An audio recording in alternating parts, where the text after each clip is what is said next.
আসসালামু আলাইকুম, সবাই কেমন আছেন? প্রিয় শেরপুরবাসী, এই মুহূর্তে আমাদের সঙ্গে উপস্থিত রয়েছেন ইসলামী আন্দোলন বাংলাদেশ শেরপুর উপজেলা শাখার সম্মানিত সেক্রেটারি এবং আমাদের সঙ্গে আছেন মোহাম্মদ শরীফুল ইসলাম ভাই এবং আছেন আমাদের শেরপুরের বিশিষ্ট বক্তা প্রিয় ভাই আমার মাওলানা আব্দুর রহমান দিদারি ভাই।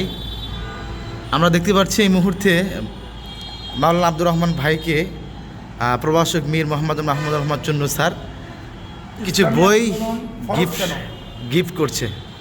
আপনারা হয়তো ভিডিওতে দেখতে পাচ্ছেন। গুরুত্ব পদ্ধতি, সৃষ্টি যার আইন তার, কর্ম কৌশল, জামায়াত ইসলাম একটি পর্যালোচনা, ইনফাক ফি সাবিলিল্লাহ, ইসলামী আন্দোলন বাংলাদেশ কি ও কেন, এই একসেট বই ভাইকে উপহার দেওয়া হলো। আলহামদুলিল্লাহ সাথে করবেন আর আমাদের বিভিন্ন কার্যক্রমে বইয়ের আলোকে কিছু ওয়াজ নসিহত করবেন ইনশাআল্লাহ।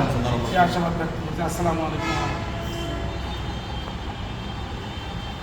ভালো থাকবেন সবাই। তো ভাইজান অবশ্যই ভালো থাকবেন, ঠিক আছে? সবার কাছ থেকে আমি নতুন ইসলামী আন্দোলনে ফরম পূরণ করে সদস্য হয়েছি।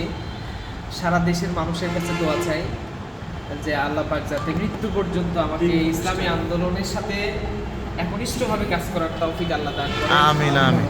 এবং ইসলামী আন্দোলনের গুরুত্বপূর্ণ দায়িত্বশীল আমার পাশে আছে, তাদের কাছে দোয়া চাই আল্লাহ পাক যাতে তাদের পদক্ষেপ অনুসরণ করে আমাকেও তাদের সাথে আল্লাহ পাক জান্নাতে কবুল করে। আমিন। ভালোবাসা রইল সকলের জন্য, দোয়া চাই ইনশাআল্লাহ। আসসালামু আলাইকুম ওয়া রাহমাতুল্লাহ।